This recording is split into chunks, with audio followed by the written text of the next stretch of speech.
Hello everyone, it's Sal Stretford Post. How you're doing? And welcome to another episode of Chatterbox. What's going on, everyone? Thank you so much for joining me, guys. It is the match preview between Manchester United and Newcastle United at St James's Park today, of course, guys.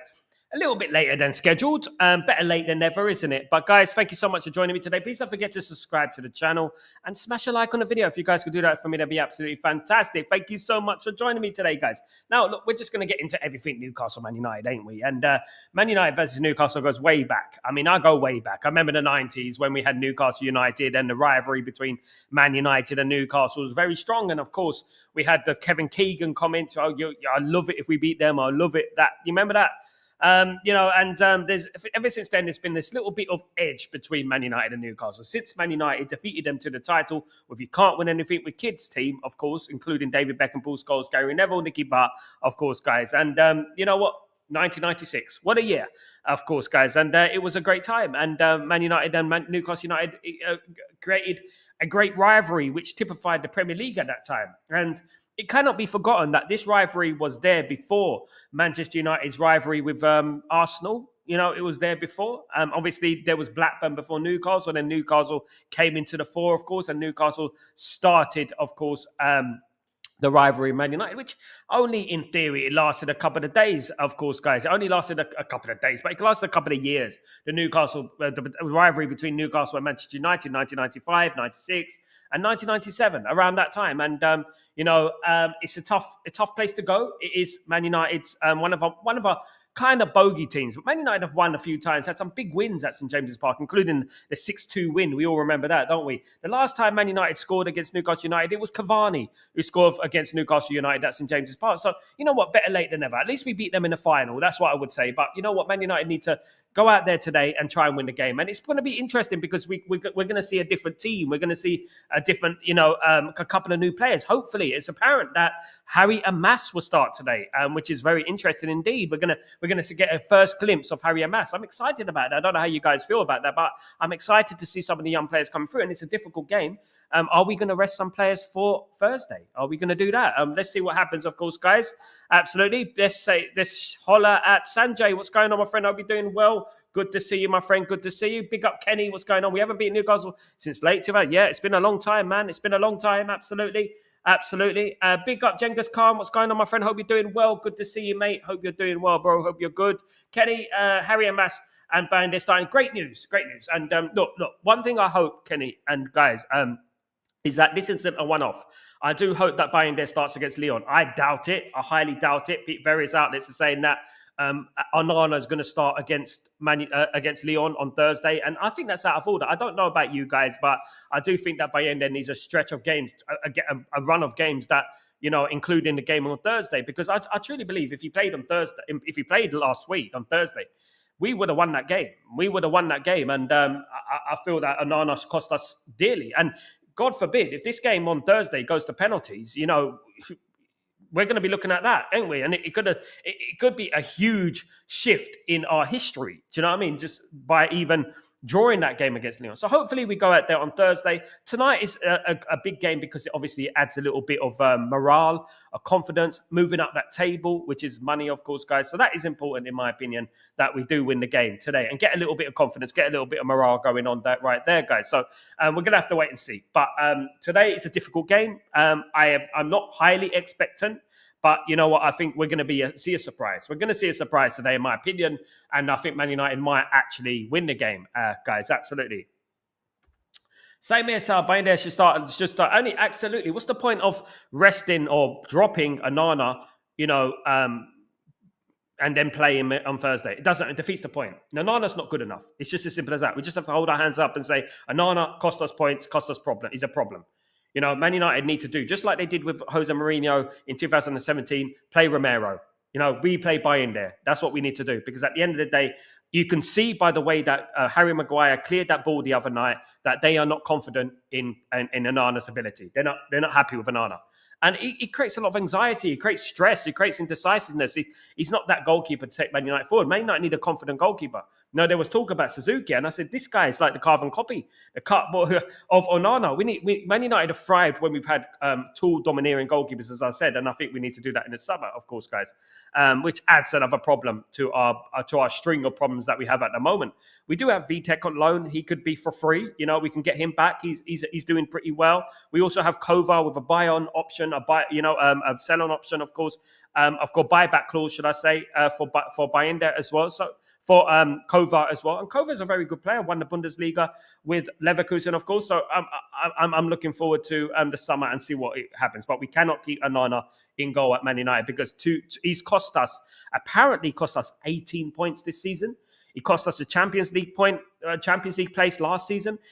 He's almost cost us a Europa League semi-final place this season. So what we got to do is look at it like this, and hopefully he hasn't cost us a semi-final place. But you know what? If Lyon are going to be going out there confident because they got the draw from the brink of losing that game. They got the draw, didn't they? And because of Onana. Gifting them a goal. Big up, Ty Bog. What's going on, my friend? I hope you're doing well. Good to see you. To be honest, this game is not much important. Maybe just as a potential morale boost. But yeah, this is what it's all about, Ty Bog. Moving up that table will be a confidence boost. I'm also, Ty Bog, what the most important thing for me is to see a few youngsters play. I want to see a few youngsters play. I want to see how they handle the pressure. Look, we might lose the game.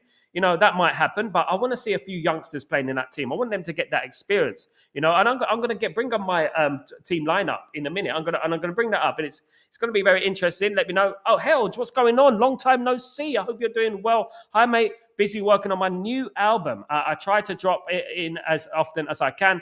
Hope you're doing well. Also, point out Onana, if a Ruben, don't drop him. He cost us. It reflects badly on him. Absolutely, Helge, just spot on. And look, I expected Onana not to play in this game because, as Tybog said, it's a little bit of a dead rubber game. But what I would say is that I think he should be dropped for the Lyon game as well. And if he isn't dropped and he ends up making some calamity mistakes, it's all on Ruben Amorim. Of course it is. We have to say that. And guys, and I don't want to say that, but it is.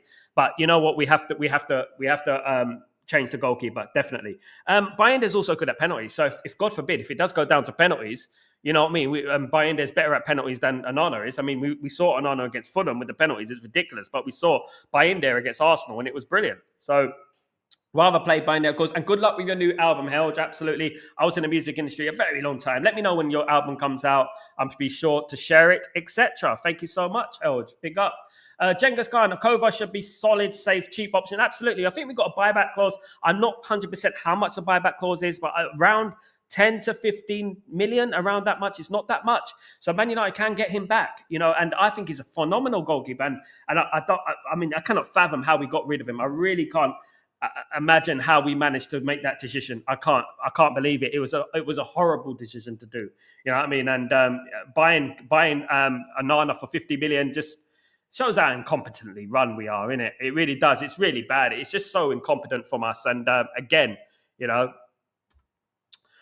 need to look competent and avoid a drubbing. A draw would be great today. Yeah, we do need to do that. It'd be good to see a few youngsters playing there and show them what they. I mean, we've hyped up these youngsters a lot. Let's see what they can do. Let's get a few of them in the team, and that's what I would say at the end of the day. Absolutely. Onana and Raya is probably some of the worst keepers I've seen on pens. They just drop like a bag of chips. So if they choose the right side, they still won't save them. Absolutely. It's borderline comical. Absolutely. And I cannot stress how important it is to have a great goalkeeper between the sticks, especially for penalties. When I was watching the Fulham penalties against Onana, and we got knocked out of the FA Cup, I believe that if Bayender was in goal, we would have won that FA Cup tie. I really do. I think Bayender's phenomenal at saving penalties. He got us through against Arsenal and he did play again. So what is this obsession with Onana? What's going on here? Why does he have to play? Why is his place in the team, intolerable, of course. Jengus, is Bayender a stinker today? He'll have to play Onana on Thursday. If he plays well, which he hopefully does, then he gives Amorim addition to make. Absolutely. But we all know, Jengus, that this is going to be a tough game against Newcastle. It's going to be a makeshift side. I do believe there's going to be a lot of changes for Thursday, of course, because you know what? So it's going to be difficult for Bayender in this game. obviously, even if we lose this game, if Binder has a good game, then you know what? I think he should play on Thursday. I really do. I feel more confident with Binder in goal. I don't know why, but I think we all know why. But I just think that he's a better goalkeeper, more assured goalkeeper. Binder comes out with great moments. He's a moments keeper. He makes some good saves every day, but then he'll complement that badly with a few bad mistakes. And obviously, we don't want that. We don't need that. We're fed up with these mistakes going forward, of course, guys. Absolutely. But it is what it is. And we'll see what happens next week, of course, guys. Absolutely. Now, let's get on to it. Let's get on to my predicted lineup, guys. You're gonna be like, what, Sal? What's going on, Sal? What the hell is going on here? Newcastle versus Manchester United. And here we have the lineup, guys, of the team that I predicted. I think that De Ligt will be back, guys. So just to clarify, if it isn't De Ligt, it might be Mazraoui, it might be Maguire. But you know what? I am predicting that De Ligt will come back into the team. I believe that, in my opinion. So it's De Ligt, Lindelof, and Kukunki in defence, guys. Guys, listen. Kukunki, left-sided centre-back. We need a left-sided centre-back. What a player. You know, he's been on the bench for a while now. He's seen a lot of football. So there you go. I think that maybe give him a chance. Guys. I think Lindelof will play. I do think a lot of players will be rested in our back three, of course. So Lindelof will play. Bayender, of course, starting in goal. It's already been confirmed that Bayender will start today. Rumour is that Harry Amas will start in this game today. So Harry Amas has got a chance to impress on that left-hand wing-back position. Big fan of Harry Amas. People know that about me. I'm a big fan of Harry Amas, of course. So, really delighted to learn that he may play today, which is, a long time coming, some may say.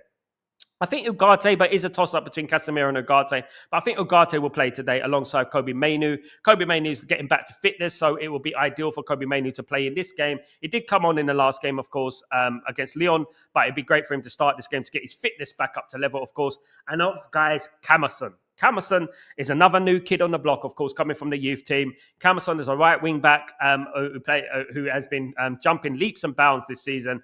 And you know what? I would love to see him on the right wing back position, a position that we sincerely need. We desperately need a left wing back, of course, guys. In regards to the forwards, I think it'd be a little bit more experience. I think Xerxes will start alongside Bruno and Højlund.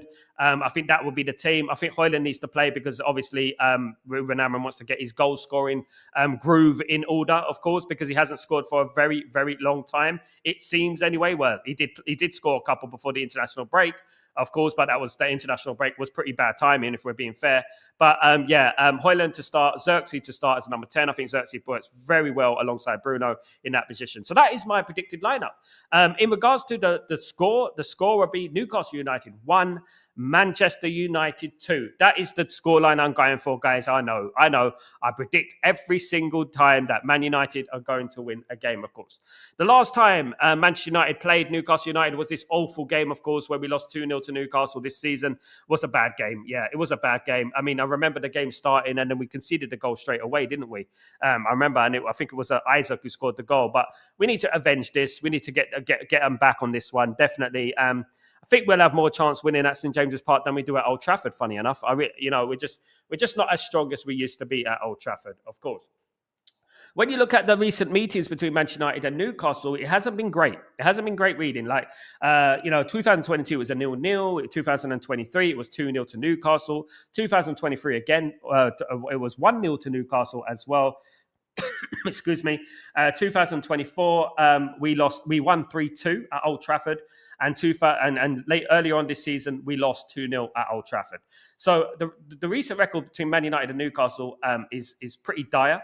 It's in particular at St James's Park. We haven't really won there.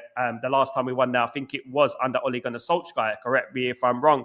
It was under Ole Gunnar Solskjaer that we won that game. But we really do need to start turning the tables on Newcastle, because we used to have a good record against Newcastle United. Who remembers when we used to beat them pretty often? 6-2 at Old Trafford, of course. We all remember that one, don't we? But we do need to go out there today and build a little bit of momentum.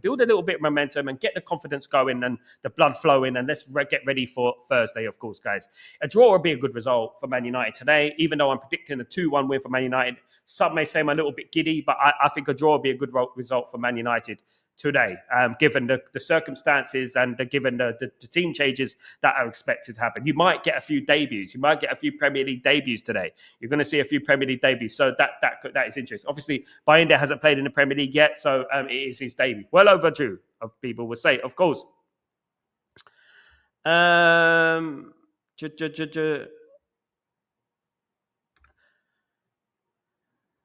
I think I read that one. Big up. If Bayindir has, I think I read that one. Big up. Amram was given Bayindir game time until he got injured. I don't think Amram is worried about dropping anyone if he has options.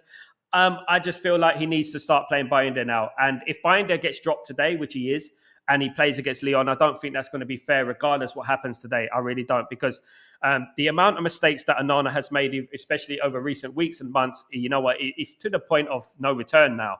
I think he's done too much. He's done too much damage, in my opinion. And Thursday's game could have been a nice, easy, walking apart for us. We keep it simple. We keep it, we can have a draw. We can get through. Easy passage into the semi-final. Unfortunately, Onana had other ideas, and now we're going to have to go out there and win the game. Unless it goes to penalties, it's going to be a difficult game. Of course, away goals don't count anymore. I mean, 2-2 would have been a good result a long time ago, but not anymore.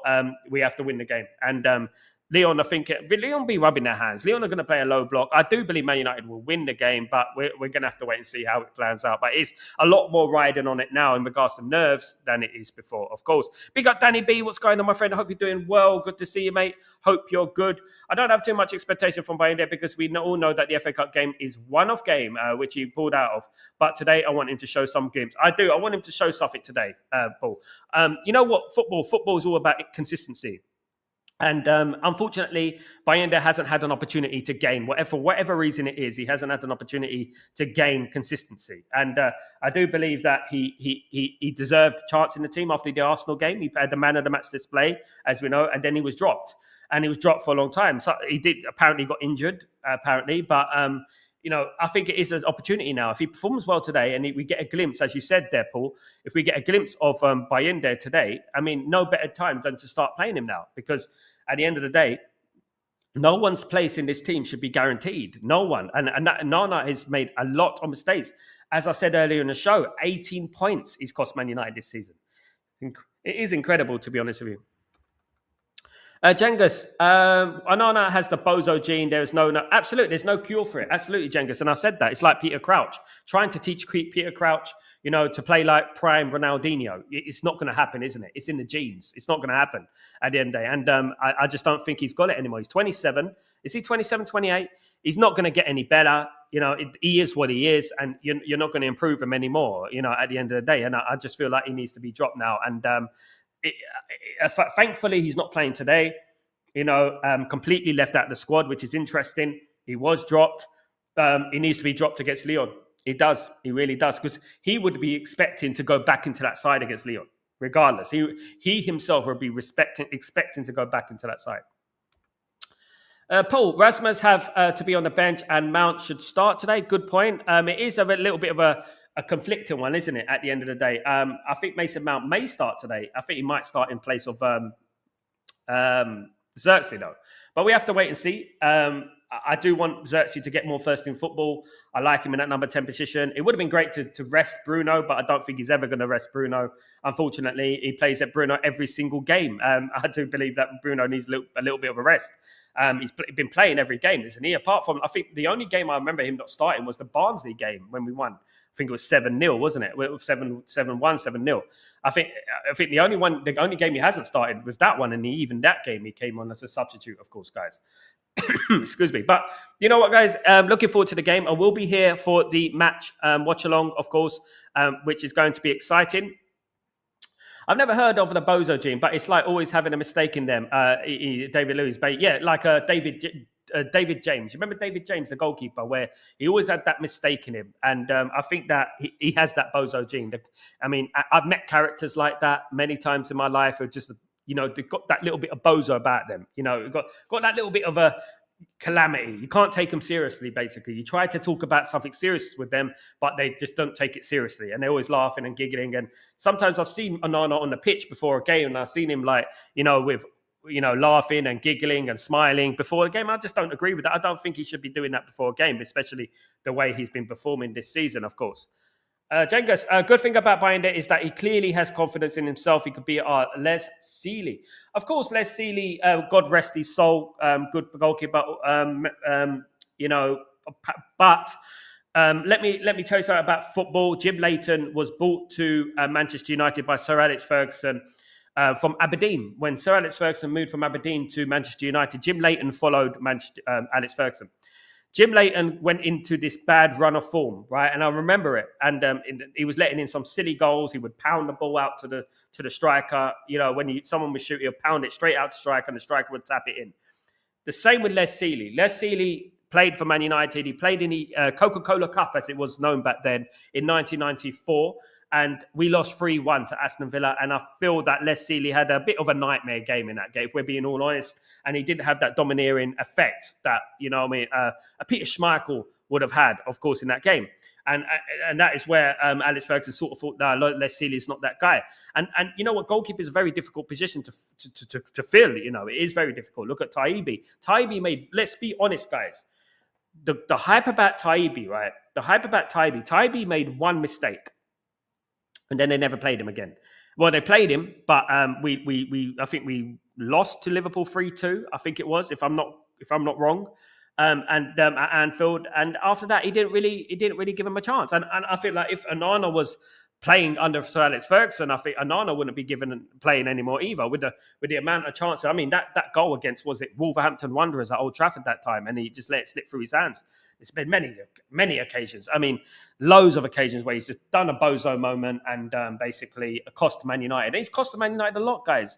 You mean the one-off game, like your one-off game, okay, right? But he's costing us big in Champions Leagues, in Europa League quarterfinals, semi-finals, big games. Do we really want to play him in a final? Now, when I take it back, when Man United played Ajax in the Europa League final in 2017.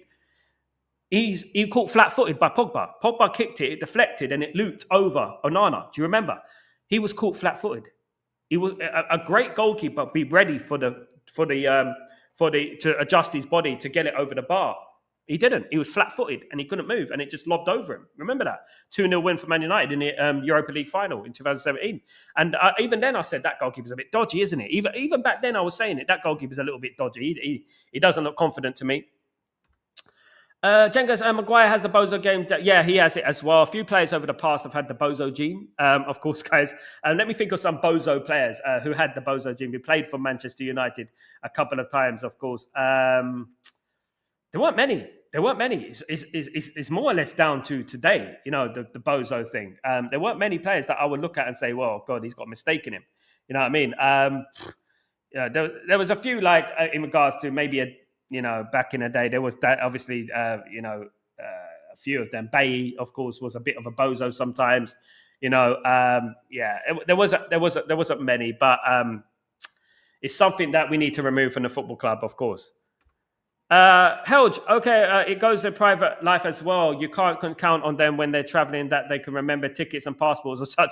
I get it, Bozo Jean. A Norwegian learns new words. Big up Helge, big up Norway, and big up you, my friend. Absolutely, yeah. Bozo is basically an American word, Helge. It's an American word. If there is such a thing as an American word, but it is a word that is used in America quite a lot, a bozo. A bit crazy, And as you said, Helge, forgetting your passport. Can you imagine Onana goes to the Manchester airport and he's forgot his passport? He's that guy. He's that guy. Honestly, you typified it there. You gave it a perfect example. Going to the airport and forgetting your passport, of course, guys, for a Man United. You know what I mean? At the end of the day. Jenkins, Helge, I think the bozo word probably comes from America. I like it though. I don't know where it comes from, to be honest, but it does sound a little bit Mediterranean, should I say? Does it sound a little bit Mediterranean, guys? I don't know, but it is a funny word, definitely. But he is definitely a bozo, guys. Absolutely. Sal, leave out Onana, Maguire, Euro, and Xerxes. There you go, Beef Bully. It is subjective, of course. I'm not Mystic Meg. Mystic Meg is a fortune teller. I don't know the future, but that is a team that I would pick. Do make a point, one of the community, of course, in regards to Mason Mount. Forgot about Mason Mount a little bit, but I think Mason Mount would be a good one to add into the team to get him a little bit more fitness. I think that would be good, guys. Absolutely. And Maguire won't be playing today, I don't think. I do think that De Ligt might come back and decide to get a little bit of match fitness. Of course, Ruben Amram is big on match fitness. He's big on match fitness, of course. And don't be surprised if one of them play. Helge, well, what was a bozo at United for me? Yeah, you got a good point. I like him, but better now than the later years. But me and my friends always called him Bambi on ice. Absolutely. You're very right. You're very true. I forgot about Welbeck. Welbeck would come out with a 30-yard screamer, and miss a 2-yard tap-in. That was him. That was him. He just had that gene as well. Yeah, he was another one. Bambi on ice, you said it right. Yeah, he was a little bit like that. Good player, but just not a Manchester United player, if you know what I mean. He was a good player, but just not a Manchester United player, if you know what I mean. I can only think of others.